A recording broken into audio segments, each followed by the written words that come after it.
Today we are talking about how burnout can shut down our body and how we can reverse the cycle with the use of neuroplasticity. Knowing how to engineer your body-mind connection is the biggest secret for building resilience, used by the most successful entrepreneurs and leaders because they are master at this. And if you want to prevent or recover from burnout faster, you must learn how neuroplasticity works in your body and how it influences your nervous system. But by consuming more educational content won't change anything. You must do something with it. Because while stress is situational, burnout is habitual. And neuroplasticity means active learning. You must see this holistically. So when you are zooming on the symptoms, you will know what to do or what not to do. By the way, hello, I'm Szabina, burnout and leadership coach, and I have battled with burnout for many years without realizing it. And this one thing has been the most important cheat code to my success. Understanding how to collaborate with your body is the foundational building block that powers everything. So in this video, I want to give you an overview on the mind-body interplay and the small things that I have implemented to begin my recovery from burnout. And by the end of this video, you will be able to interpret the somatic cues of your nervous system and you will be able to adapt accordingly. So let's dive in.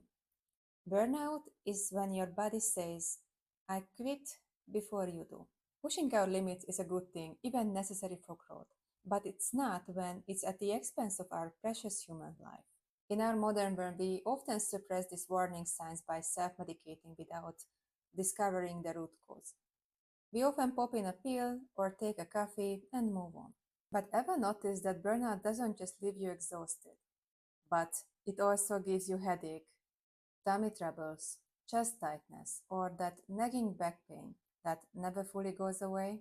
Your thoughts and emotions don't just stay in your head. They trigger physiological cascades that can make you genuinely sick. And when you perceive stress, your brain activates its survival circuits that release hormones, modulate immune cells, alter gut functions, and even reshape our pain perceptions. And we need to change our approach with something in our life. It gives us signs through illnesses that are manifestations of our internal dialogues and the emotions that we are suppressing. And contrary to what many believes, pain doesn't originate in the nerves themselves, because nerves are messengers and the nervous system is more than just the brain itself. For instance, you might have perfectly healthy joints, and yet you still endure debilitating chronic pain that no MRI can explain. You might have constant signs of UTI, yet your bladder is perfectly fine. And all because pain doesn't require damage to exist. So to help you understand this body-mind interplay, I will give you a quick overview first, and then I will tie all these small nuances together. And all will make sense, so stay until the end.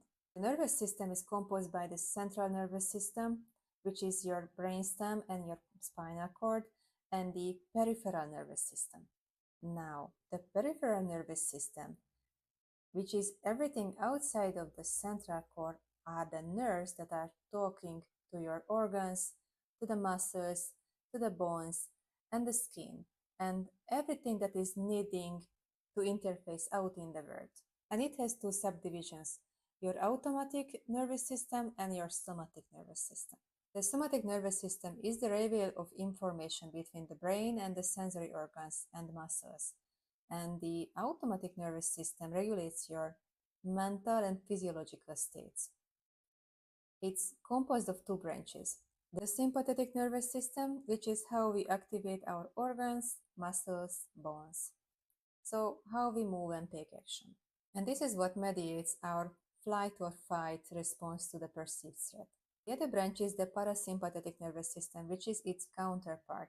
It's responsible for relaxation and can calm down the sympathetic nervous system once the threat is gone, so we can return to the calmer physiological state. Since our number one priority will always be survival, our fear-based response will be the dominant one. Just think of a scary experience from your childhood, like when you touched a hot stove. You quickly learn that you need to be careful around so you won't get injured in the future.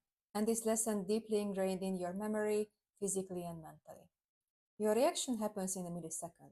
And the reason that your body can react to that thought so quickly is because your brain is connected to the spinal column, which is connected to your peripheral nervous system through the vagus nerve, which then can trigger eventually the fear based response. So things can happen in the brain and then can felt and experienced by the body. But this isn't limited to just physical threats.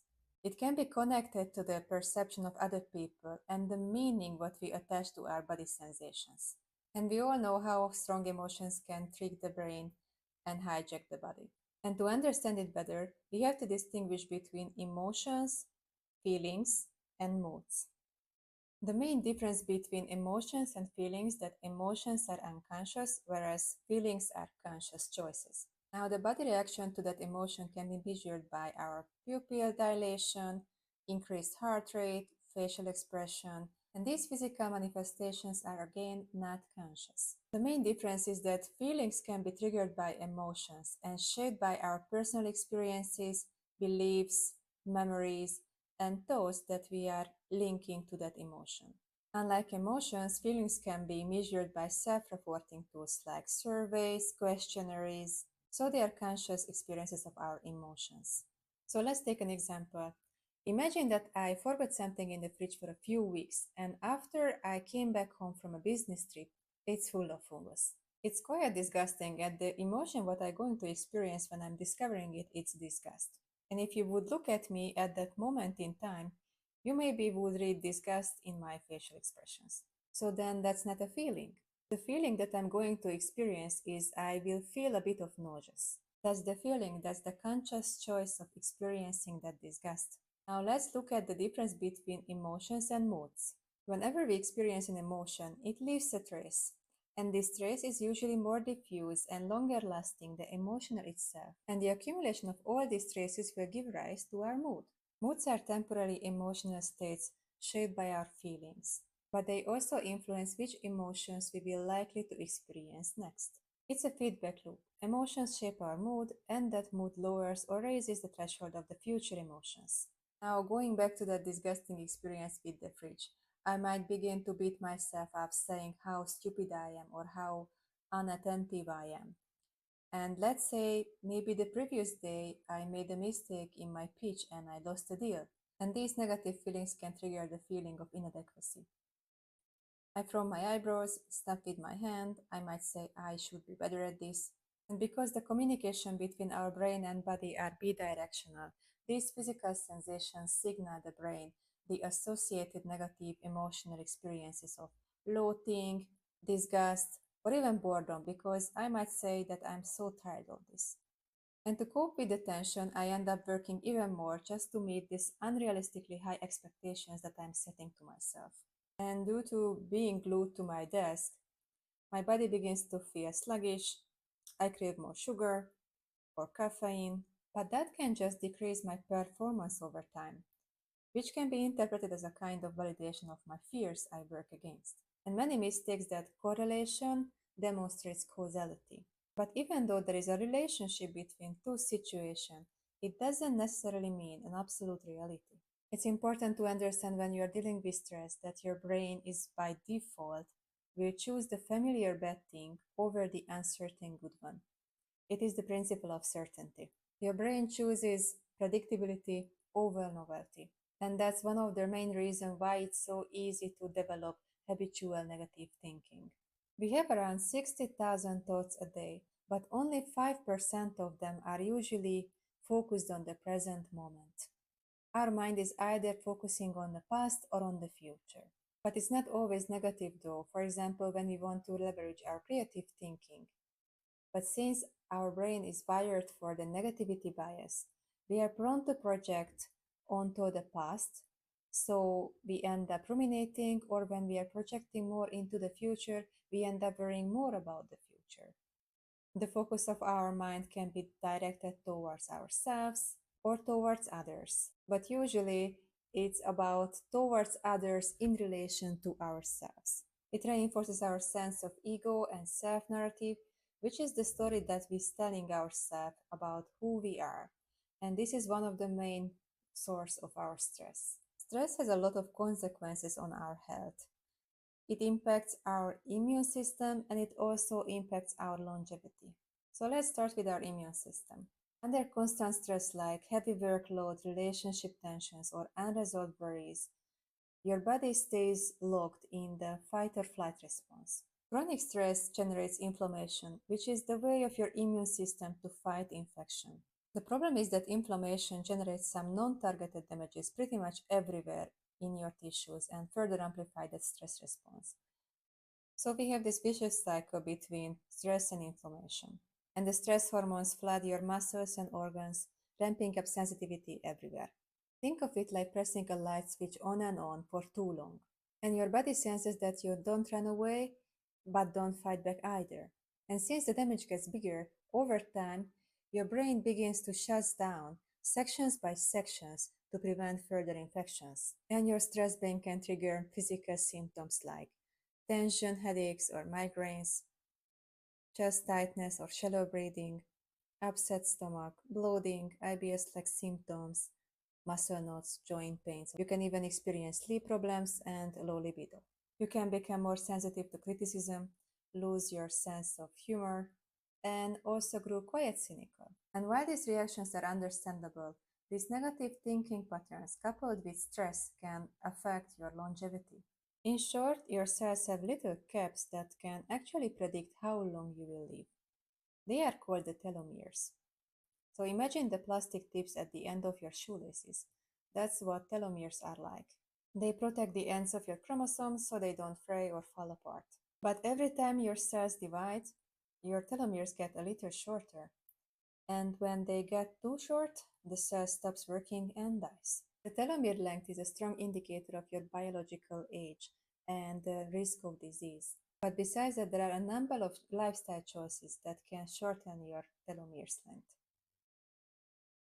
Like biological sex. On average, men has shorter telomeres than women, and this means a shorter lifespan by 8 to 10 years. Metabolic health. Things like high cholesterol, high blood pressure, diabetes, smoking, heavy drinking, or the sedentary lifestyle, all these can make your telomere loss speed up. Emotional stress. This can be chronic stress, depression, anxiety, can be childhood trauma, but also it can be simply the fact that you are living in a neighborhood which has a very low level of stress and no cohesion. Mental patterns. The cynical hostilities such as constant anger and distress, pessimism, constant ruminations, all these negative thinking patterns can shorten the telomeres. The good news is that although you can't stop the clock ticking, you can slow it down by consciously changing your daily routines and softening the grip of the past. Whenever we process and release negative old beliefs and feelings and replace them with more positive, empowering ones, we're causing a neuroplastic change in our brain. And these changes include the release of chemicals into our bloodstream, traveling around our body and positively influencing our organs and their connecting system. This means that the thoughts that make you sick can also heal you if you follow your body's hints. And this is the foundation of my burnout coaching. If you want to learn more, check out my calendar in the description and book a free call. And until that, let's see what small technical steps you can take to rebuild your mental and physical resilience despite the time constraints to prevent or recover from burnout. So let's start with your mind.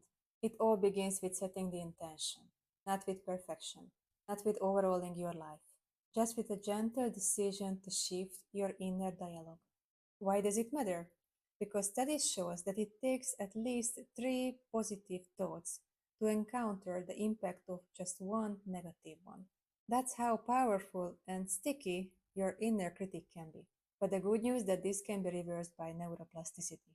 So here are a few daily micro practices that can help you gently redirect your mind and reconnect with your body. Name your critic, then nurture the self. Remember of the cynical hostility that shortens your telomeres? This is the core what we have to start with. When you catch yourself spiraling into the harsh self-judgment, the first thing is that you need to pause. Then name your inner critic like a character play. You can even call her Karen. And by doing this, you will dissociate yourself from that persona. Then you invite a softer voice and ask yourself, what would I say to a dear friend in that moment? That simple reframe is an act of self compassion. It begins rewiring your emotional reflex that led to chronic stress and burnout. The second practice is the 3 by 3 gratitude reset. Earlier, we spoke about the negativity bias that our brain is wired to. And since it's running on autopilot, it can change our mood pretty quickly and usually for worse. And I mentioned that our brain is constantly looking for certainty and always choose predictability over novelty.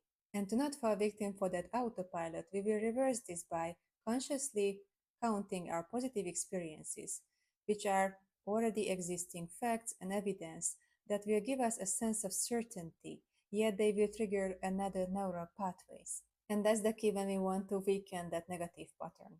So at the end of the day, jot down 3 things that you're grateful for, 3 things you handled well, and 3 ways your body supported you today, even if it's just I got out of bed. The goal is to have gratitude shift your brain's filter and to help it notice what's already working and not what's lacking. And the third practice is mini forgiveness. Do you remember of the story by the fridge? You probably have your own version when you are overly critical to yourself. And by now you understand that it's quite counterproductive. So each time when you catch yourself thinking, I should have done more, try responding with this. I forgive myself for not knowing what I didn't know. I did the best I could with the resources I had. Offering yourself grace in these small moments will help you build emotional resilience like compound interest. Now let's see how you can influence the mind-body interplay. Most people overlook the importance of sleep, exercise, healthy diet, and breathwork, mainly because they all seem to be a luxury what we don't have time for. And your current season of life might not have the luxury of 8 hours of sleep window. You still have influence over the other pillars, which you can use to reconnect with your body, and that can eventually help you sleep better. Have you ever noticed that even small amount of movement can help you shift your energy, or even can help you think more clearly? That's not just in your head. This is where your somatic nervous system is at work. This system is responsible for sensing your environment and for your voluntary movements, and it plays a massive role in how you recover from burnout. And there is two parts here, the movement itself and the environment. When you are burned out, your body tends to hold tension in subtle ways. Muscle tightens, breathing gets shallow, energy dips, no matter how much rest you get. You might feel mentally foggy, emotionally flat, or physically stuck. But when you move, even gently, you can change that. It also helps to clear out the waste and the byproduct of cortisol that build up over time due to the prolonged stress. And the good news is that you don't have to jump overboard. Gentle stretching and shaking movements helps release build up tensions in the body and calms the nervous system. And I'm sure you're familiar with the metaphor of thinking outside of the box. There was a study run by the Cornell University where they built a huge box, and half of the participants were sitting inside while the other half were freely moving outside of the box while they were completing riddles. No surprise, the latter group performed better. This shows that when we are confined to limited spaces, it's much harder to think creatively or expansively. That's why many workplaces designed to face the nature. It helps to open up perspective and spark ideas. So, despite the tough deadlines, taking a break for 5 to 10 minutes outside walking in every 1 to 2 hours can be a game changer. And while you are outside, you might also benefit from some breath work. And before you toss it into the tried and didn't work pile, hear me out. Your body is a bit of gardening. It doesn't blossom after just one water. It needs consistency. And the same goes for breathwork. Most people think breathwork is about guzzling more oxygen, like topping of a gas tank. But it's not how our nervous system works. So here is the truth. It's the carbon dioxide, not just the oxygen that you need to calm yourself down. So think of your breath as a dial, not a switch. When the gas exchange between oxygen and CO2 is balanced, you positively impact your blood pH and breath hunger. And this means less stress. Let me explain. Think of carbon dioxide like a steam rising from a cup of tea. When you breathe slowly, your body produces more CO2 than you're exhaling, so that the steam gets thicker. But this doesn't mean that you have less oxygen. In fact, your blood will be still saturated by full of oxygen. But here is the catch. You need CO2 to use that oxygen effectively. And when your breathing too fast blows off too much CO2, even if your blood oxygen needs 99%, you might feel dizzy or foggy. And that's because oxygen is stuck in your blood. It can't get into your cells without enough CO2 to help. So more breathing doesn't equal more oxygen where you need it. Most breathing practices that you will do with me aren't about oxygen, it's about managing your CO2. We are teaching your body to tolerate a slightly higher level of it, so you can absorb the oxygen better. And that's the real power of breathwork. What we want is not more oxygen, it's the better use of it. And this small shift will directly impact your nervous system and helps you lower the inflammation in your body. So breathwork is about learning the rhythm that brings the whole body back to harmony. And this can be used differently when you wake up, differently during the day when you need more energy, and differently when you want to unwind before bedtime. The takeaway here is that understanding the design and the function of your nervous system can help you make the most out of it, not just by managing the stress and recovering from burnout itself, but to think clearly, more creatively, and lead with intention. When you work with your nervous system instead of against it, leadership will become more grounded, more sustainable, and more human. I hope you enjoyed this video. Thanks for being here and see you in the next video.